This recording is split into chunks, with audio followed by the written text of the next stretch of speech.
Hello दोस्तों, मेरा नाम है रुपेश कुमार महतो और आपका हमारे यूट्यूब चैनल में वेलकम है।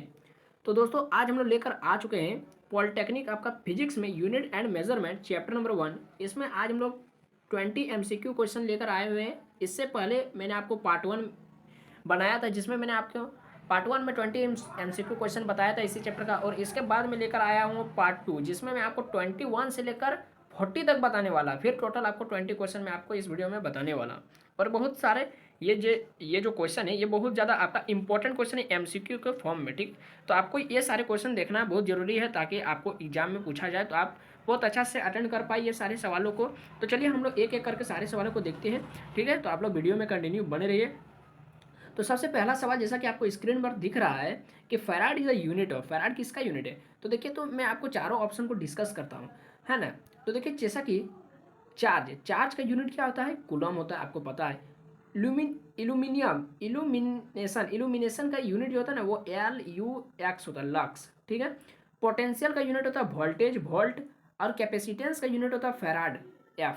तो यहाँ पर इस सवाल का आंसर क्या हो जाएगा, farad is the unit of capacitance, ठीक है। चलिए आगे देखते हैं। तो इस तरह से आपको चारों ऑप्शन को हिट करना है और जो आपको सही लगे उसको टिक करना है। तो the matrix system is also called, matrix system को हम लोग, इसका एक और नाम क्या है, तो मैट्रिक्स सिस्टम को हम लोग एमकेएस सिस्टम भी बोलते हैं। एमकेएस सिस्टम आपको याद रखना है कि एमकेएस सिस्टम, जहाँ पर एम क्या है, जहाँ पर एम क्या है, मीटर, जहाँ पर सॉरी एम क्या है, हाँ मीटर सही है, मीटर। के क्या है, किलोग्राम, ठीक है। और जैसा कि एस तो आपको पता ही होगा, सेकंड है, ठीक है।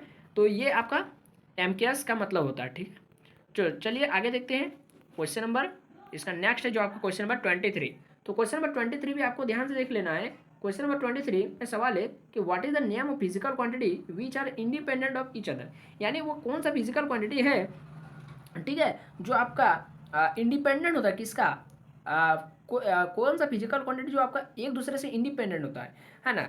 तो इसमें हम लोग पढ़े थे फंडामेंटल क्वांटिटी क्या होता है। तो फंडामेंटल क्वांटिटी में 7 फंडामेंटल क्वांटिटी होता है, जैसा कि आपको पता है क्या क्या होता है, लेंथ होता है, मास होता है, टाइम होता है, टेम्परेचर होता है, ल्यूमिनस इंटेंसिटी होता है, इलेक्ट्रिक करंट होता है, ये सब जो होता है, अमाउंट ऑफ सब्सटेंस होता है। तो ये सब जो होता है ये एक दूसरे से ही ये सब इंडिपेंडेंट होता है, यानी जैसे टेम्परेचर का टाइम से कोई रिलेशन नहीं है, कोई संबंध नहीं है, ठीक है, कोई डिपेंडेंसी नहीं है ना, वो एकदम एक दूसरे से अलग है। तो डिराइव क्वांटिटी क्या होता है, डिराइव क्वांटिटी फंडामेंटल क्वांटिटी पर ही डिपेंड करता है, इसलिए ये तो इंडिपेंडेंट नहीं हो रहा है। तो इसका आंसर क्या हो जाएगा, फंडामेंटल क्वांटिटी। अगला देखते हैं। तो अगला है आपका which of the quantity consist of unit as KG metre per second, यानी यहाँ पर केजी क्या है, मास है, और मीटर पर सेकंड क्या है, वेलोसिटी है। तो बोलिए मास इंटू वेलोसिटी किसका फॉर्मूला होता है। जी हाँ, बिल्कुल सही सोच रहे हैं आप लोग। मोमेंटम यानी P बराबर होता है mv। तो मोमेंटम का यहाँ पर यूनिट दे दिया है क्या, केजी मीटर पर सेकंड। तो पूछ रहा है कि ये किसका यूनिट दिया गया, तो ये आपका हो जाएगा स्पीड का तो होता है मीटर पर सेकंड, मोमेंटम का ये हो जाएगा P बराबर mv, एक्सेलरेशन का तो ये होता है आपका metre per second square, impulse का तो आपको पता ही होगा, इम्पल्स का होता है आपका फोर्स, इम्पल्स का फॉर्मूला होता है, इम्पल्स को जे से डिनोट करता है और जे बराबर होता है फोर्स इंटू टाइम। तो फोर्स इंटू टाइम होता है, तो यहाँ पर फोर्स का क्या हो जाएगा, न्यूटन हो जाएगा, और टाइम का हो जाएगा सेकेंड। तो इम्पल्स का यहाँ पर क्या हो जाएगा, फॉर्मूला न्यूटन सेकंड हो जाएगा। तो इसका सही आंसर क्या है, मोमेंटम। अगर आपको इम्पल्स के बारे में और डीपली पढ़ना है तो आप इस वीडियो पर जाकर देख सकते हैं इस वीडियो को, ठीक है। इस वीडियो में मैंने आपको इम्पल्स, वेक्टर क्वांटिटी, ये सब के बारे में जो छोटा छोटा टर्म है, न्यूटन का लॉज ऑफ मोशन, ये सब के बारे में मैंने आपको डीपली समझाया, आप उसको जाकर देख सकते हैं। यहाँ पर हम लोग आगे बढ़ते हैं और क्वेश्चन नंबर 25 देखते हैं। तो क्वेश्चन नंबर 25 है which of the quantity consist of unit as newton second, जैसा कि मैंने अभी आपको बताया न्यूटन सेकंड किसका यूनिट होता है, इम्पल्स का। इम्पल्स इसका सही आंसर हो जाएगा। एक्सेलरेशन का क्या होता है, metre per second square. Speed का क्या होता है, मीटर पर सेकंड। वेलोसिटी का क्या होता है, मीटर पर सेकंड। तो इसका आंसर क्या है, इम्पल्स, न्यूटन सेकंड, ठीक है। अगला देखते हो क्वेश्चन। अगला क्वेश्चन जैसा कि आपको पूछा जा रहा है कि which of the quantity consist of unit as pascal. तो आपको बताना है पास्कल जो है ना ये किसका यूनिट होता है, किसका ऐसा यूनिट होता है पास्कल, कौन सा फिजिकल क्वांटिटी का। तो टेम्परेचर का तो हम लोग जानते हैं केल्विन होता है, प्रेशर का हमको पता है पास्कल होता है, प्रेशर का PA पास्कल, फोर्स का तो होता है न्यूटन, और इम्पल्स का होता है क्या होता है, न्यूटन सेकेंड। तो इसका सही आंसर क्या हो जाएगा, प्रेशर, प्रेशर का ऐसा यूनिट होता है पास्कल। अगला देखते हैं। अगला है क्वेश्चन आपका कि which of the quantities consist of SI unit as hertz, किस क्वांटिटी, फंडामेंटल नहीं बोल सकते, किस डिराइव्ड क्वांटिटी का जो आपका यूनिट होता है वो भी एसआई यूनिट क्या होता है, हर्ज होता है। तो हम लोग एक एक करके देखते हैं। पावर का क्या होता है, वाट होता है। पावर का क्या होता है, वाट होता है। चार्ज का क्या होता है, कूलॉम होता है। कूलॉम होता है जिसको हम लोग कैपिटल सी से डिनोट करते हैं। फोर्स का क्या होता है, न्यूटन होता है। न्यूटन। फोर्स का क्या होता है, न्यूटन होता है। और फ्रीक्वेंसी का होता है एच जेड, हर्ट्ज। हर्ट्ज। तो यहाँ पर पूछा गया है कि फ्रीक्वेंसी का एसआई यूनिट, या फिर पूछा गया है कि किसका एसआई यूनिट हर्ट्ज होता है, तो आपको आंसर क्या करना है, फ्रीक्वेंसी। फ्रीक्वेंसी का एसआई यूनिट होता है हर्ट्ज। अगला देखते हैं। अगला देखते हैं।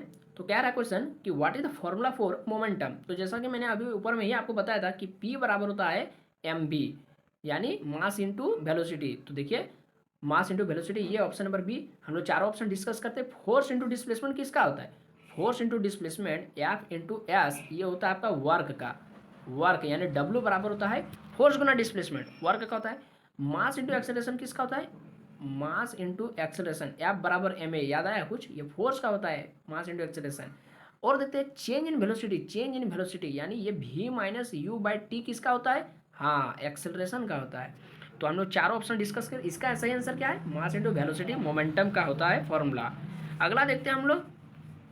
अगला क्वेश्चन है आपके स्क्रीन पर कि what is the SI unit of angle. Angle का एसआई यूनिट क्या होता है, तो एंगल का एसआई यूनिट देखिए आपका रेडियन होता है। क्या होता है, रेडियन होता है। एस्टे रेडियन आपका सॉलिड एंगल का होता है, ठीक है। सॉलिड एंगल का आपको पूछ देगा एसआई यूनिट क्या होता है, तो एस्टे रेडियन।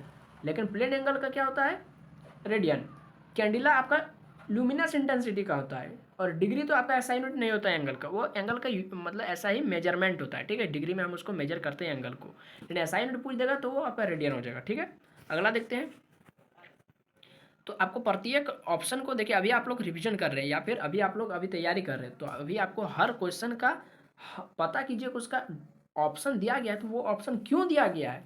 या हो सकता है कि आपको एग्जाम में वो क्वेश्चन ना पूछे तो उसका ऑप्शन चारों में से कोई बना करके एक क्वेश्चन पूछ दे, तो आपको हर क्वेश्चन का ऑप्शन को टच करते रहना है।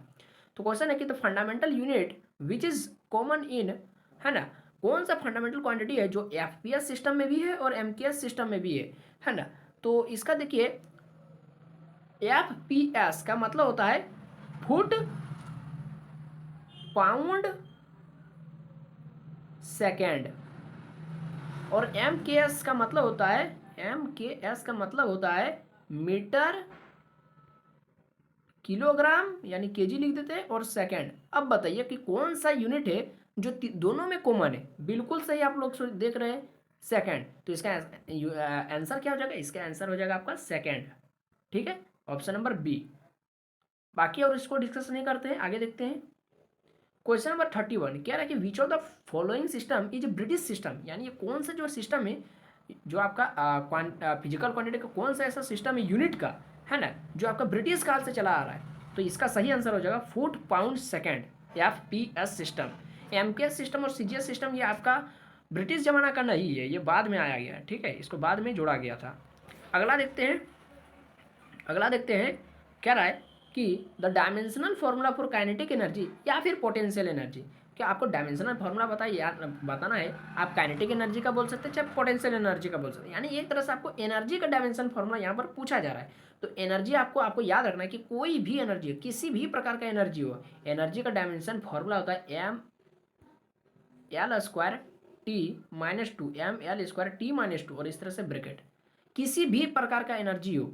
अब आपको मैं एक और चीज़ आपको बताने जा रहा हूँ, जैसा कि आप डायमेंशन फॉर्मूला पढ़ ही रहे, तो आपको ये भी पता रहना चाहिए कि बहुत सारा जो क्वांटिटी होता है ना, फिजिकल क्वांटिटी, जिसका यूनिट जो अलग अलग होता है, लेकिन डायमेंशन फॉर्मूला बहुत सबका मतलब समान होता है। जैसा कि आपको मैं बताता हूँ कि ये जो डायमेंशन फॉर्मूला ये किसका किसका होता है, ये आपका वर्क का होता है, ये आपका एनर्जी का होता है, ये आपका वर्क का हो गया, ये आपका एनर्जी का हो गया, ये आपका टॉर्क का भी होता है, टॉर्क का, जिसको हम लोग इस तरह से टाव लिखते हैं, ठीक है।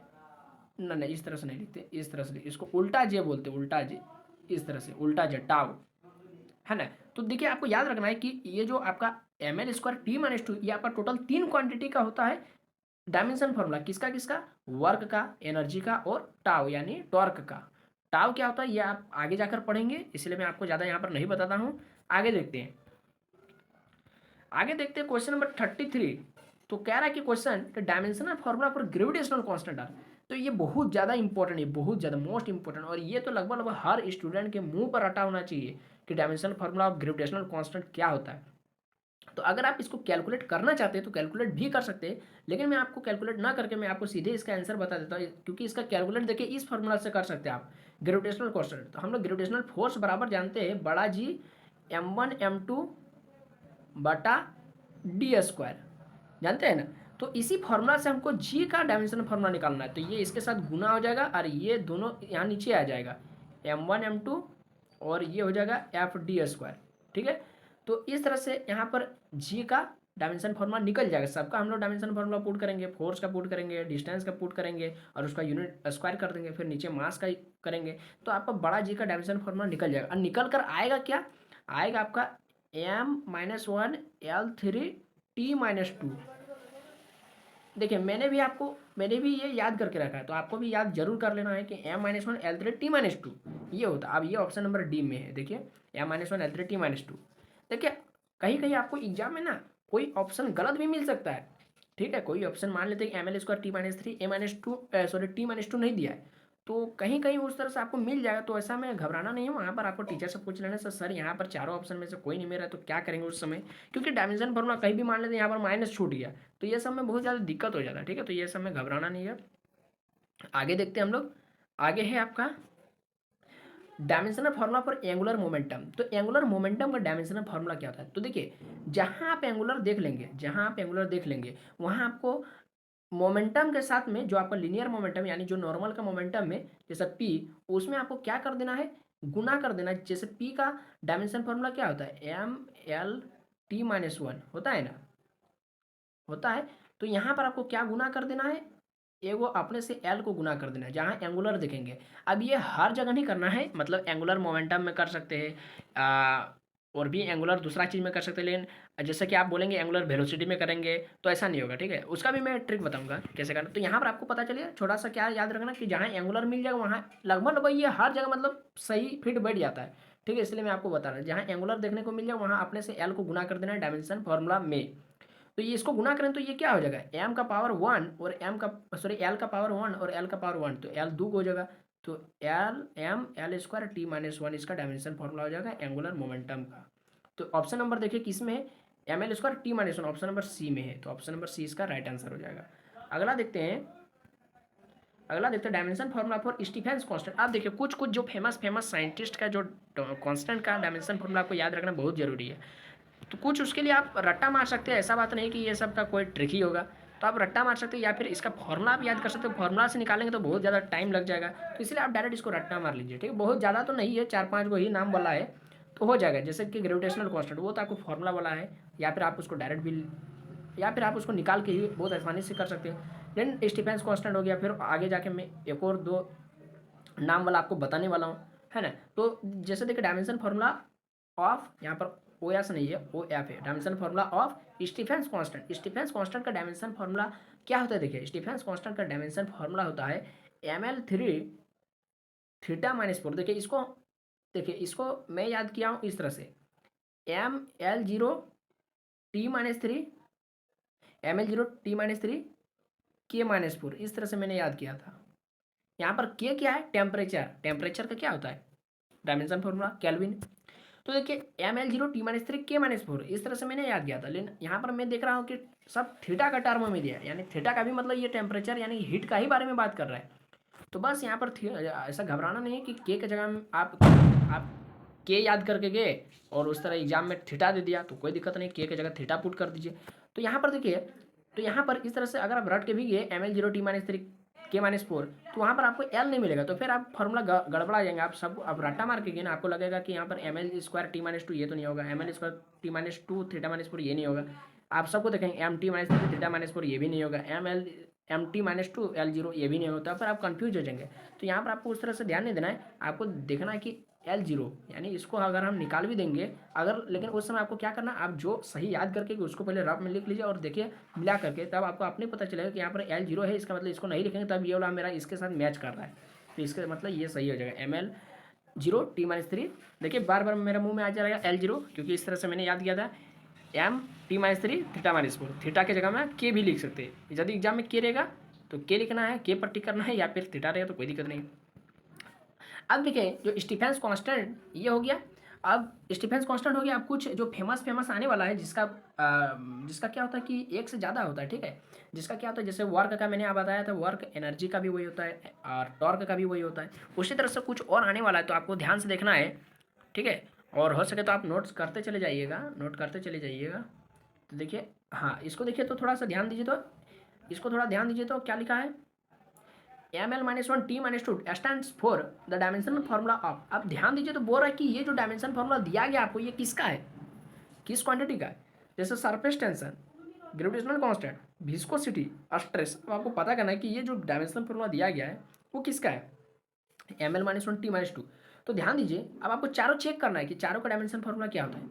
सरफेस टेंशन का डायमेंशन फार्मूला तो आपको याद नहीं होगा, लेकिन फार्मूला पता है कि सरफेस टेंशन का फार्मूला होता है फोर्स, यानी हम डायरेक्ट लिखते हैं F per unit length, force बटे लेंथ। तो इसका फोर्स का होता है न्यूटन ना लिखते हैं हम, डायमेंशन फार्मूला लिख देते हैं, कोई दिक्कत नहीं है। डायमेंशन फार्मूला क्या होता है, ml-t-2 और नीचे में l। तो देखिए नीचे में एक l और ऊपर में एक l कट गया, तो यानी mt-2 आ रहा है, और यहाँ पर mt-2 नहीं है। इसका मतलब ये तो होगा नहीं, ये नहीं होगा। अगला चेक करते हैं ग्रेविटेशनल कांस्टेंट। तो ग्रेविटेशनल कांस्टेंट का तो मुंह में ही हम लोग को याद है कि क्या होता है, m-1 L3 t-2 ये होता है, यानी ये भी यहाँ नहीं है, ये कट गया। देखिए पटाखा फूट रहा है क्योंकि दिवाली का दिन है ना, बाहर में पटाखा फूट रहा है, इस पर ध्यान नहीं दीजिए। दिवाली मनाइए, ऐसा बात नहीं कि दिवाली नहीं मनाना है, दिवाली भी मनाना है, लेकिन कल मनाना है, आज नहीं है। चलिए देखते हैं आगे, विस्कोसिटी। तो देखिए विस्कोसिटी का क्या होता है, विस्कोसिटी का देखिए आपको एग्जाम में विस्कोसिटी आए चाहे कोई भी सेंड विस्कोसिटी आए, कंफ्यूज नहीं होना है, दोनों का डायमेंशन फॉर्मूला सेम होता है। क्या होता है, इसको याद रखना बहुत मतलब आसान है। देखिए किस तरह से, ml-1 t-1, बस हो गया। ml-1 t-1 यही होता है। m का पावर 1 होगा तो m को आप नहीं भी याद कीजिए तो चलेगा, ml-1 t-1 हो गया, सिंपल सा। तो ये तो यहाँ पर नहीं मिल रहा, ये भी नहीं होगा। स्ट्रेस का चेक करते हैं, स्ट्रेस का। तो देखिए स्ट्रेस का आपको पता नहीं होगा डायमेंशन फॉर्मूला, लेकिन आपको मैं एक ट्रिक बताता हूँ कि प्रेशर का डायमेंशन फॉर्मूला जो होता है वही स्ट्रेस का भी होता है। प्रेशर का जो डायमेंशन फॉर्मूला होता है वही स्ट्रेस का भी होता है। तो प्रेशर का आपको डायमेंशन फॉर्मूला पता है, प्रेशर का होता है, क्या होता है प्रेशर का, याद है, ml-1 t-2, ml-1 t-2 ये होता है प्रेशर का डायमेंशन फॉर्मूला। थोड़ा चेक कर लीजिए तो हाँ बिल्कुल सही है। जो आपका प्रेशर का होता है वही आपका स्ट्रेस का भी होता है। तो स्ट्रेस का क्या हो जाएगा, ml-1 t-2। अब देखिए क्वेश्चन में मिलाइए तो ml-1 t-2, हाँ बिल्कुल सही मिल रहा है, यानी ये आपका डायमेंशन फॉर्मूला स्ट्रेस का ही है।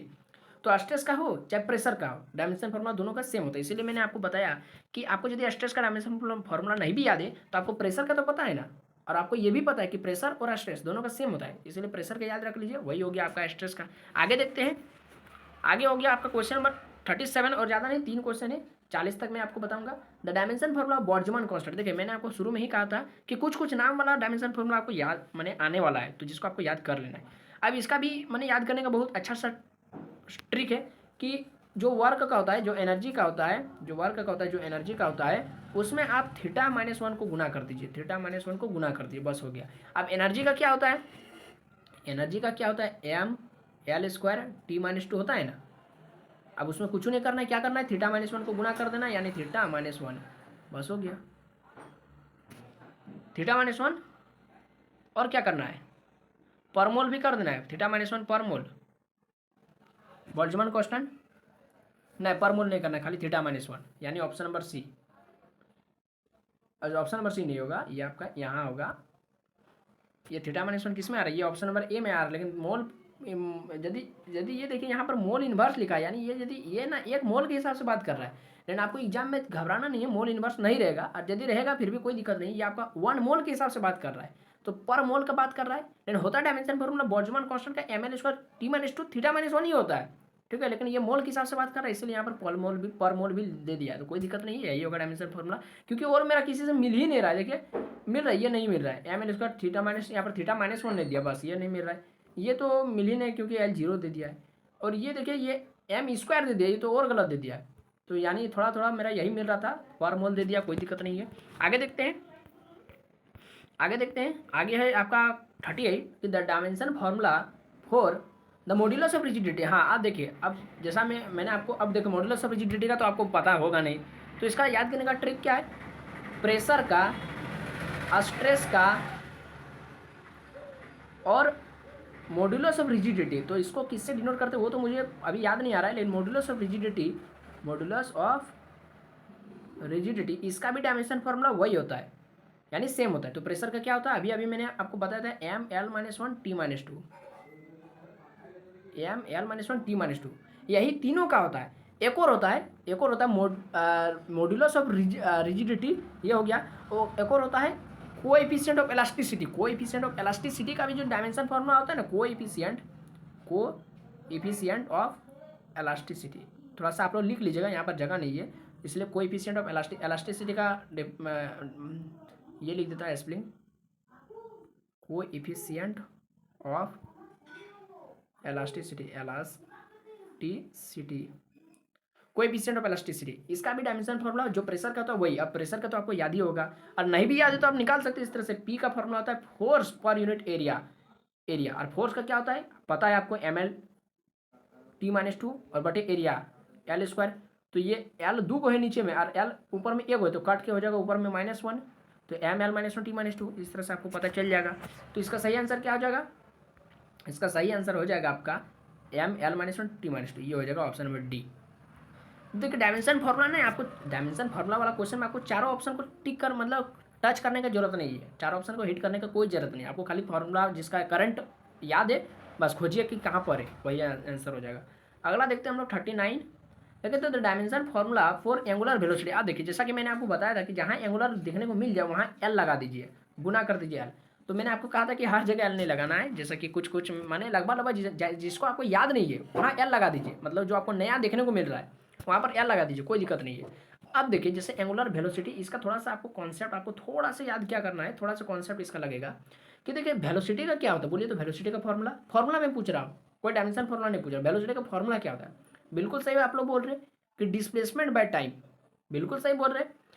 अब मैं यहाँ पर एंगुलर लगा दूंगा, क्या लगा दूंगा, एंगुलर, तो यहाँ भी एंगुलर डिस्प्लेसमेंट हो जाएगा, और टाइम तो एंगुलर टाइम होता नहीं है, मतलब टाइम हो गया, तो एंगुलर वेलोसिटी बराबर एंगुलर डिस्प्लेसमेंट बाय टाइम। आप देखिए एंगुलर डिस्प्लेसमेंट, जैसे आप सर्कुलर पाथ का अब यहाँ पर बात हो जाएगी क्योंकि एंगल बना रहा है, तो सर्कुलर पाथ में एंगुलर डिस्प्लेसमेंट किसको बोलते हैं। अब यहाँ पर थोड़ा सा मैं आपको कॉन्सेप्ट थोड़ा सा बता रहा हूँ, ठीक है, ताकि आपको कभी ये भूलेंगे नहीं।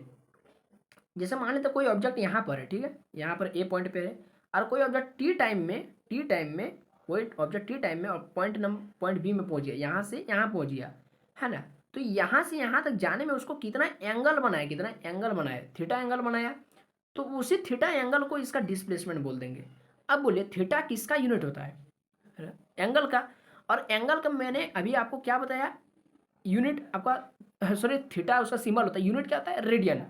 और एंगल, अब आपको मैं एक चीज़ ध्यान से सुनने बोल रहा हूँ कि एंगल का जो आपका डायमेंशन फॉर्मूला होता है वो कुछ नहीं होता है, डायमेंशन लेस होता है एंगल। कोई आपसे पूछ देगा बताओ एंगल का डायमेंशन फॉर्मूला क्या होता है, तो एंगल आपका डायमेंशन लेस होता है। एंगल जो होता है ना, देखिए एंगल जो होता है ना, एंगल लिख लीजिए, जो आपका एंगल होता है, एंगल वो क्या होता है आपका डायमेंशन लेस, वो आपका डायमेंशन लेस क्वांटिटी है। एंगल जो आपका फिजिकल क्वांटिटी है वो आपका डायमेंशन लेस क्वांटिटी है, यानी उसका कोई डायमेंशन नहीं होता है, कोई डायमेंशन मतलब वन, उसका कुछ डायमेंशन नहीं होता है। तो इसीलिए यहाँ पर एंगुलर वेलोसिटी हम लोग बात कर रहे थे, जहाँ पर एंगुलर डिस्प्लेसमेंट आया था, क्या आया था, एंगुलर डिस्प्लेसमेंट, और उसका डायमेंशन फॉर्मूला क्या होता है, कुछ नहीं होता यानी वन होता है, और बटे में टाइम था, टाइम का क्या होता है, सेकेंड। तो आप बोलिए ये वन बटे सेकेंड यानी सेकेंड इनवर्स है, और टाइम का डायमेंशन फॉर्मूला क्या होता है, टाइम का डायमेंशन फॉर्मूला होता है टी, तो ये हो जाएगा टी का पावर -1, ऊपर जाएगा तो टी का पावर -1। अब ढूंढिए टी का पावर -1 कहाँ है, एंगुलर वेलोसिटी का मैंने आपको डायमेंशन फॉर्मूला बता दिया, टी का पावर -1 होता है। अब ढूंढिए कहाँ पर है टी का पावर -1, देखिए यहाँ पर नहीं, यहाँ पर तो नहीं है क्योंकि एम का पावर 1 मिल रहा है, ये तो नहीं होगा। ये देखिए ये एम तो जीरो है, एल भी जीरो, यानी एम एल जीरो कुछ नहीं है। टी का पावर +1 है, यानी ये तो नहीं है, ये तो बिल्कुल नहीं है। हाँ ये वाला देखिए, ये थोड़ा दिख रहा है, हाँ क्योंकि एम जीरो है, एल जीरो, यानी एम एल कुछ नहीं है, टी का पावर -1, हाँ देखिए टी का पावर -1 आ गया।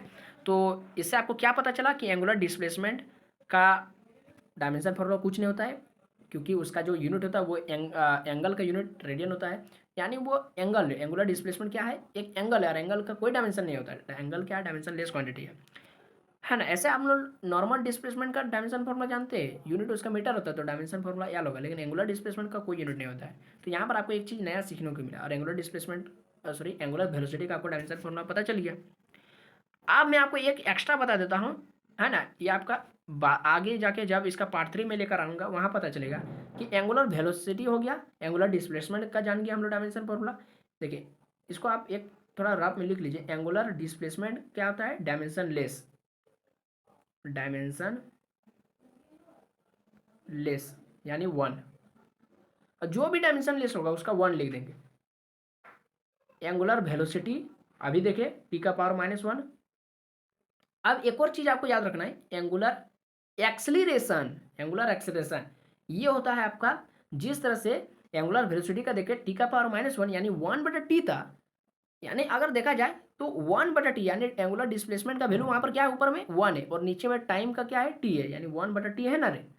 तो ऊपर में क्या है, एंगुलर डिस्प्लेसमेंट था, और एंगुलर वेलोसिटी में क्या होता है यहाँ पर, सॉरी एंगुलर एक्सेलरेशन में क्या होता है, यहाँ पर ऊपर में एंगुलर वेलोसिटी रहता है और नीचे में टाइम का स्क्वायर रहता है। तो एंगुलर वेलोसिटी का डायमेंशन फार्मूला क्या होता है,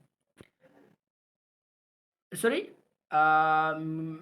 वेलोसिटी नहीं रहता है, वेलोसिटी यदि वेलोसिटी रखेंगे तो नीचे में टाइम हो जाएगा, यदि वेलोसिटी रखना है, क्योंकि v-u/t होता है ना।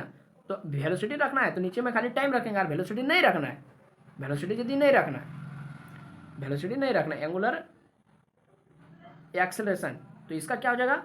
अच्छा सिंपल सा, अब उतना लचर पचर नहीं, देखिए एक्सेलरेशन का फॉर्मूला क्या होता है, मीटर पर सेकंड स्क्वायर होता है ना। तो यदि एंगुलर एक्सेलरेशन लगा देंगे, एंगुलर एक्सेलरेशन, अच्छा मीटर पर सेकंड स्क्वायर होता है, मीटर हम किसके लिए लिए थे, डिस्प्लेसमेंट के लिए लिए थे। और यहाँ पर एंगुलर एक्सेलरेशन यदि लेंगे, एंगुलर एक्सेलरेशन, तो ऊपर में क्या रहेगा मेरा, डिस्प्लेसमेंट रहेगा। कैसा डिस्प्लेसमेंट, एंगुलर डिस्प्लेसमेंट। और अभी अभी मैंने आपको बताया एंगुलर डिस्प्लेसमेंट का कोई डायमेंशन फॉर्मूला नहीं होता है, 1/, तब फिर क्या हो जाएगा, सेकंड स्क्वायर यानी t²। आप बोलिए डायमेंशन फॉर्मूला एंगुलर एक्सेलरेशन क्या क्या हो जाएगा, टी का पावर -2। बस यही वाला समझाने के लिए मैं आपको थोड़ा सा ये बता रहा था। तो अब आपको कोई भी पूछ सकता है, या फिर आप ही किसी को पूछ सकते हैं कि बताओ एंगुलर डिस्प्लेसमेंट का क्या होता है डायमेंशन फॉर्मूला। क्योंकि आप नॉर्मल किसी को पूछेंगे डिस्प्लेसमेंट का बताओ तो वो सीधे बोल देगा एल होता है, वेलोसिटी का बताओ तो बोल देगा LT -1 होता है, एक्सेलरेशन का बताओ तो LT -2 होता है। लेकिन आप उसको इस तरह से पूछे बताओ एंगुलर डिस्प्लेसमेंट का क्या होता है, तो वो नहीं बता पाएगा। तो आपको क्या बताना है, कुछ नहीं होता है, 1 होता है, डायमेंशन लेस। एंगुलर वेलोसिटी का क्या होता है, तो कुछ नहीं, 1 यानी मीटर पर सेकंड होता है ना, तो मीटर को हटा दीजिए, उसका जगह में 1 हो गया, तो 1/सेकंड यानी t -1। एंगुलर एक्सेलरेशन तो मीटर पर सेकंड स्क्वायर होता है ना यूनिट, तो मीटर को हटा दीजिए, उसके जगह में 1 लिख दीजिए, तो 1/t², तो t का चल जाएगा ऊपर में, तो t का पावर -2। बस इस तरह से मैंने आपको तीनों बता दिया, और ये आपके जानकारी के लिए इंपॉर्टेंट था, तो इसलिए मैंने आपको बता दिया। आगे देखते लास्ट एक क्वेश्चन है कि the dimension formula of calorie, calorie का डायमेंशन। तो सबसे पहले आपको जानना होगा कि कैलोरी किसका यूनिट है, यहाँ पर यूनिट का डायमेंशन पूछ रहा है। तो कैलोरी आपका हीट टेम्परेचर का होता है ना, हीट का होता है, एनर्जी का होता है। तो हीट का होता है, टेम्परेचर का नहीं होता है, हीट होता है, एनर्जी का होता है। तो हीट का क्या होता है, यानी एनर्जी का क्या होता है। और अभी अभी मैंने आपको बताया एनर्जी हो चाहे वर्क हो चाहे टॉर्क हो, सबका डायमेंशन फॉर्मूला क्या होता है, ml² t-2 ये होता है। तो ढूंढिए कहाँ पर है, ml² t-2, option number A में है, तो ये हो गया इसका सही आंसर। तो चलिए यहाँ पर हम लोग ये पार्ट 2 खत्म करते हैं। इसके बाद मैं आपको पार्ट 3 लेकर आऊँगा, जहाँ पर मैं आपको बताऊँगा क्वेश्चन नंबर 41 से आगे तक बताऊँगा, जहाँ लास्ट है, ठीक है। फिर 20 क्वेश्चन लाऊंगा। तो ये वीडियो आपको कैसा लगा, समझ में आया होगा तो वीडियो को लाइक करें, अपने दोस्तों में वीडियो को शेयर करें, ज़्यादा से ज़्यादा उन तक भी ये MCQ का सीरीज पहुँचाइए, ठीक है। तो चैनल के साथ बने रहिए, इसके लिए आप हमारे चैनल को सब्सक्राइब कर लीजिए, ताकि आने वाले लेटेस्ट वीडियो भी आपके मोबाइल में सबसे पहले पहुँचे। और इसका PDF मैं आपको टेलीग्राम ग्रुप में इसका पार्ट 1 और ये पार्ट 2 रहा, दोनों सेंड कर दूंगा। तो ये वीडियो आपको कैसा लगा हमको कमेंट बॉक्स में जरूर बताएं। वीडियो अच्छा लगा तो लाइक करें, शेयर करें अपने दोस्तों में, और चैनल को सब्सक्राइब कर लीजिए। तो बस अभी के लिए इतना ही, फिर मिलते हैं नए वीडियो में। जय हिंद, वंदे मातरम।